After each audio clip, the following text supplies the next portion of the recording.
The final images of Titanic. Older Rose closes her eyes and dies peacefully in her bed. Cut to young Rose, 17 again, ascending the Titanic's grand staircase. The crowd parts, and there, at the top, after all these years, is Jack.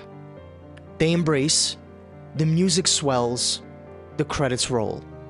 It feels like the perfect ending to a great love story. But notice the choice. She isn't reuniting with the man she was married to.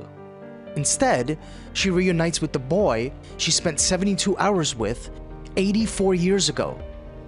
Her husband, the man she built a life with, the man she had children with, isn't there. Just Jack, just the Titanic, just 72 hours of her life turned into myth. That contradiction is the uncomfortable truth about this film. And that choice, that's Titanic. Titanic is a film that presents itself as a Romeo and Juliet type story, staged inside one of history's biggest disasters.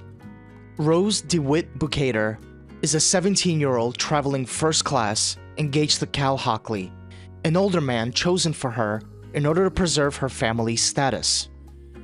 Her mother Ruth makes it explicit. Without this marriage, their future collapses. That pressure builds quietly and then turns outward. On the night the ship leaves the port, Rose climbs over the stern railing. She doesn't jump, she waits. The first person who reacts is Jack Dawson. 20 years old, third class, owns nothing but a sketchbook and the clothes on his back. He won his ticket in a poker game minutes before departure. What follows is a whirlwind romance compressed into 3 days. The next morning, Rose seeks Jack out again, this time deliberately, out of gratitude.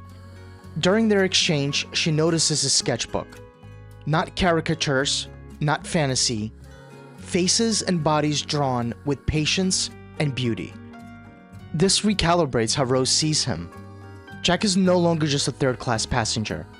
He's sincere, attentive, fully alive in a way her world discourages. Jack becomes meaningful to Rose, not because he offers her a future, but because he doesn't know what his looks like.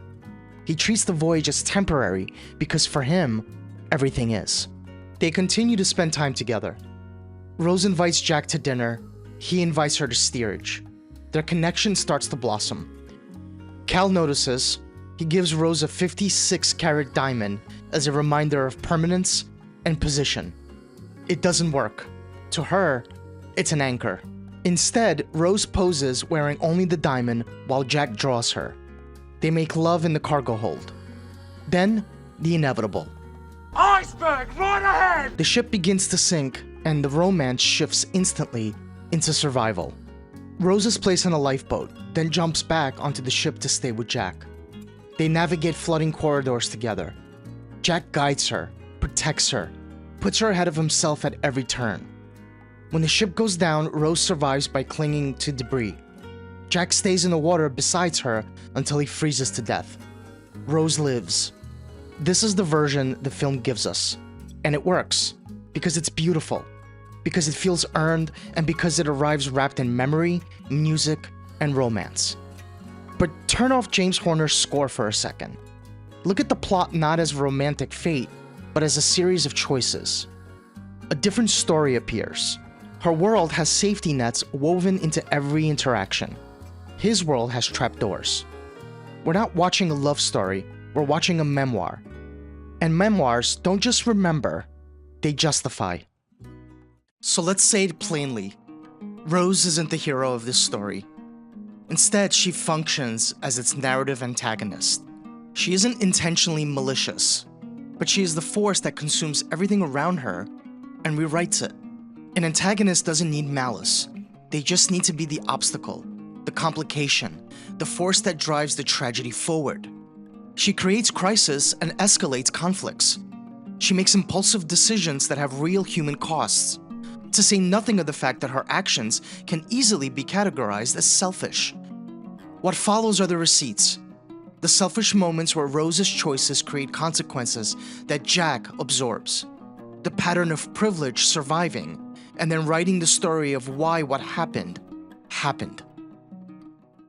Let's go back to the beginning, the stern scene. Rose climbs over the railing, but she doesn't jump. Instead, she positions herself at a highly visible location on the ship. She places herself in a position where intervention is almost required. Jack Dawson passes by, responds. He talks her down. She begins to climb back. Then she slips. Jack physically grabs her, restrains her, saves her life. When Cal and the officers arrive, they see a damsel in distress saved by a stranger. Cal and the officers rush forward to approach Jack, treating him as the problem. And Rose? Well, Rose says nothing. She stays silent while Cal verbally attacks Jack. Silent while the officers position him as the danger. Authority moves against Jack first. Only after the social verdict has begun forming does she speak. I was leaning over the edge and I slipped. I would have gone overboard if he hadn't been there. And then she does nothing to clarify it, forcing Jack to lie on her behalf. This is evidence number one. This is the template for the rest of the film. Jack absorbs consequence, Rose controls narrative. Day 2, Rose invites Jack to a first-class dinner as a thank you. Day 3, Jack is drawing her naked and they're having sex in a car.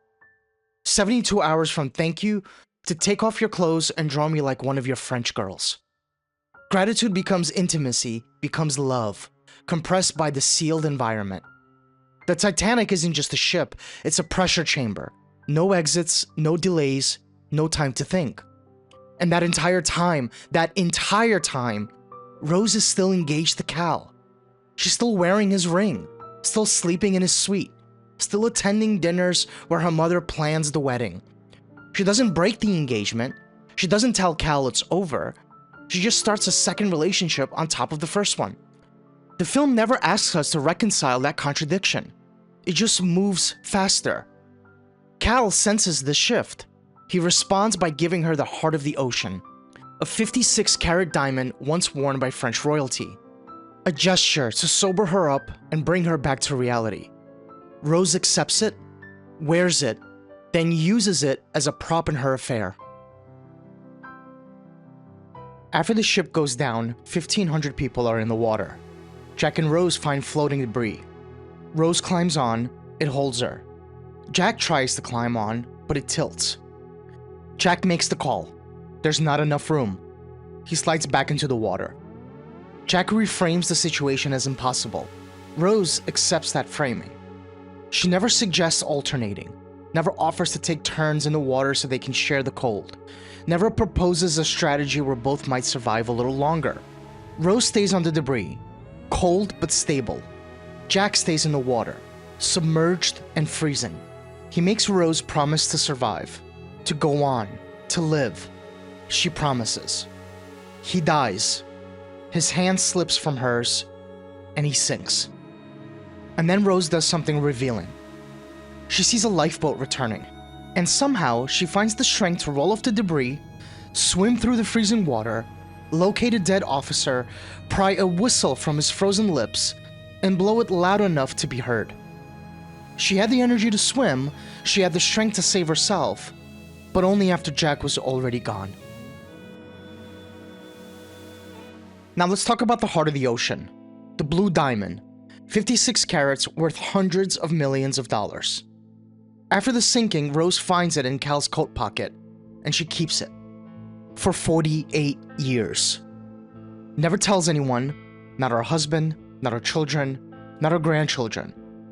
Think about what hundreds of millions of dollars could do. Scholarships, relief funds, medical research, education. She could have sold it and transformed thousands of lives. She could have given it to her family. She could have donated to a museum, created a permanent public record. She does none of this. She hoards it, keeps it secret.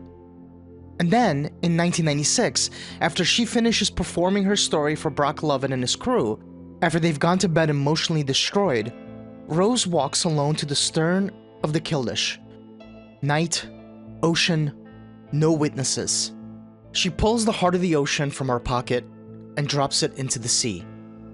The film frames this as poetic closure, but strip away that sentiment. It's a purely symbolic gesture involving an object worth hundreds of millions of dollars. It provides no restitution, it redistributes no wealth, it corrects no historical record, it benefits no one.